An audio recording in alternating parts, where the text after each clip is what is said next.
Con la Catedral de la Almudena en Madrid empezamos otro capítulo de Estado Natural Viajero. Esta es una de las estructuras más conocidas y curiosas de la ciudad, debido a que su construcción tiene varios estilos arquitectónicos y se tardaron más de un siglo en finalizarla. Vamos a conocerla en detalle. Bienvenidos.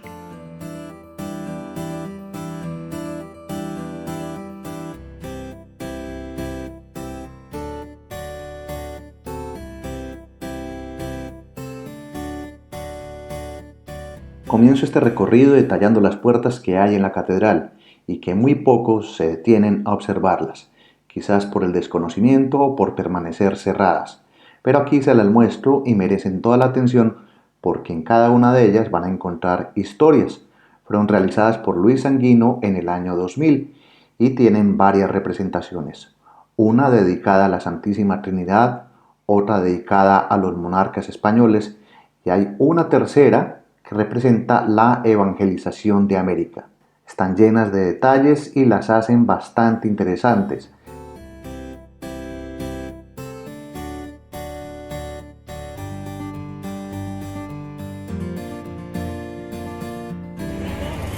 Esta es la entrada a la Catedral de la Almudena. Tiene dos patios, uno de salida, el otro es como para estar, que hay una estatua de Juan Pablo II, luego la veremos, y el ingreso se hace por esta puerta pequeña. Les mostraba antes unas puertas y las puertas merecen especial atención por la forma tan elaborada que hay. Observen las puertas, es una obra de arte, otra más. Las puertas no se repiten en motivos.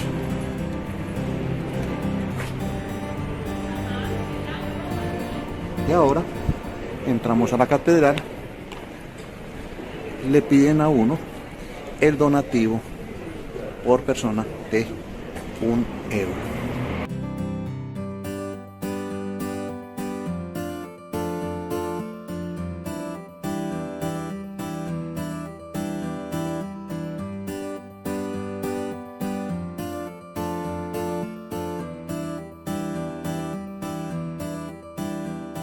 Es muy raro que en una catedral haya varios estilos arquitectónicos, y en la Catedral de la Almudena se distinguen dos diferentes, al tener el exterior un estilo neoclásico y en su interior una arquitectura neogótica.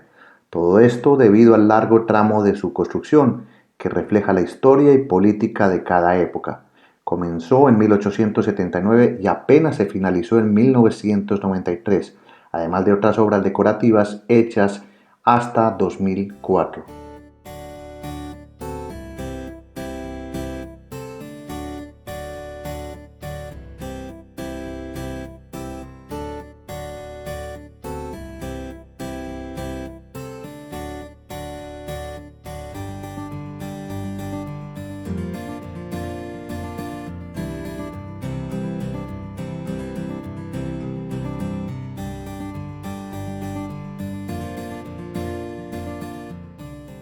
Mientras empezamos este recorrido por el interior, les comento que la catedral por su nombre está dedicada a la Virgen de la Almudena, patrona de la capital española, y se empezó a construir en 1879.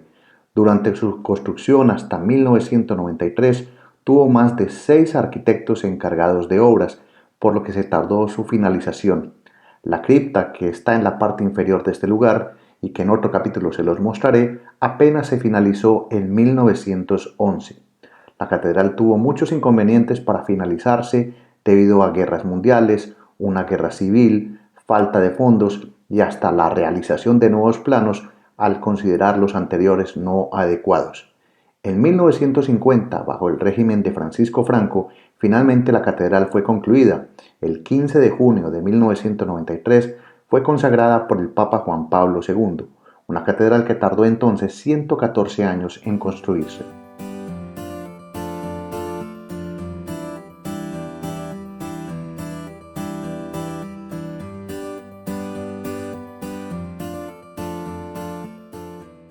Aquí se encuentra un órgano con cerca de 5.000 tubos, realizado en Barcelona y consta de 4 teclados clásicos más uno de pedal. La mayoría de los tubos se han realizado con distintas aleaciones de estaño, por lo que su sonido es uno de los mejores de España.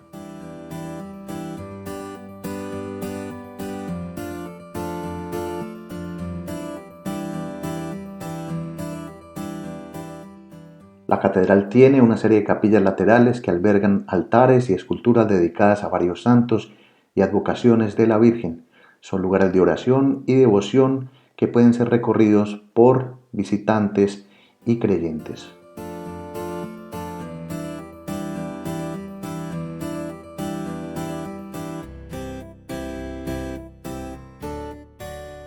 En este recorrido visual, el punto de referencia de la catedral es el altar mayor, el decorado con una escultura de la Asunción de la Virgen María. Es el punto focal de la catedral y una de las piezas más destacadas de su interior, además de los techos, vitrales y columnas que le dan al edificio notoriedad.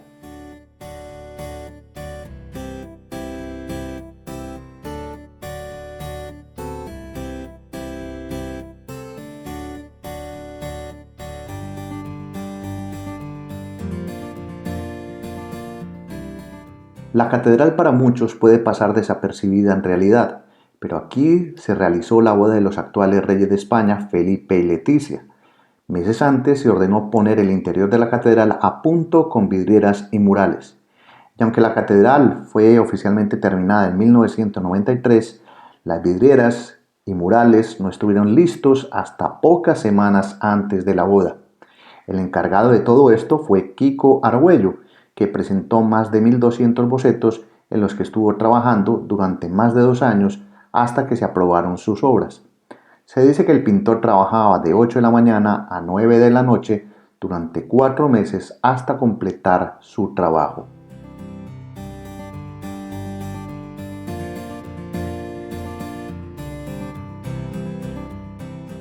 Como pueden ver, la catedral ofrece arte sacro con bastante color, lo que en su momento generó malestar en gran parte de la gente, al considerarlo poco menos que irrespetuoso, al no guardar la sobriedad de un lugar como estos. Con los años, las críticas han desaparecido y le dan una atmósfera religiosa y espiritual al lugar.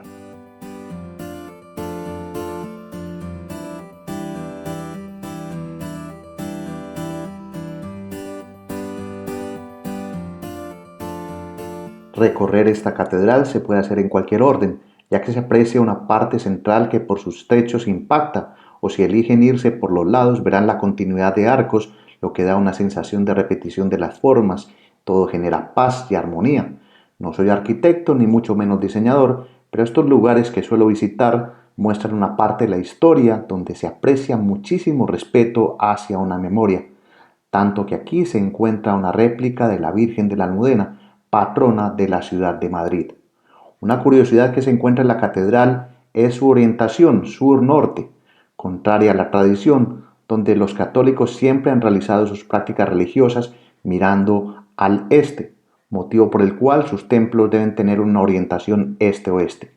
La razón es que cuando se planteó la construcción de la catedral, se decidió mirar hacia el norte para que formase parte del conjunto arquitectónico del Palacio Real.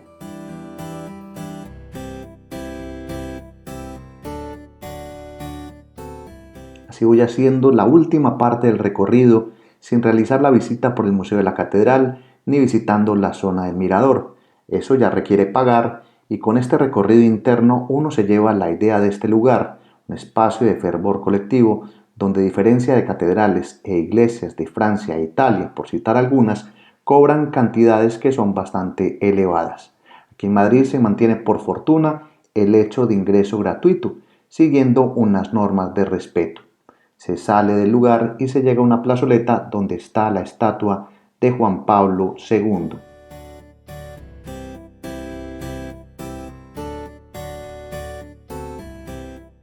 Muchísimo ambiente tiene este lugar, ya que tiene la estatua de Juan Pablo II, una tienda de souvenirs y la gente queda para encontrarse a la salida. Se pueden encontrar muchísimos artículos religiosos.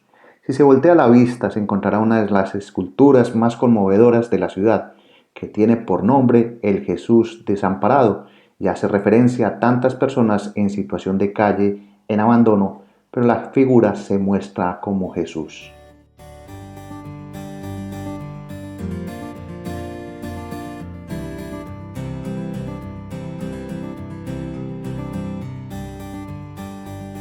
De esta manera, con el Jesús desamparado, despido otro programa de Estado Natural Viajero. Mi nombre es Gustavo Carrasquilla Gómez y espero continúen conmigo en estas historias sencillas de viaje. Si les gustan, suscríbanse al canal y no se perderán de ningún recorrido. Reciban un saludo. Hasta pronto. Chao.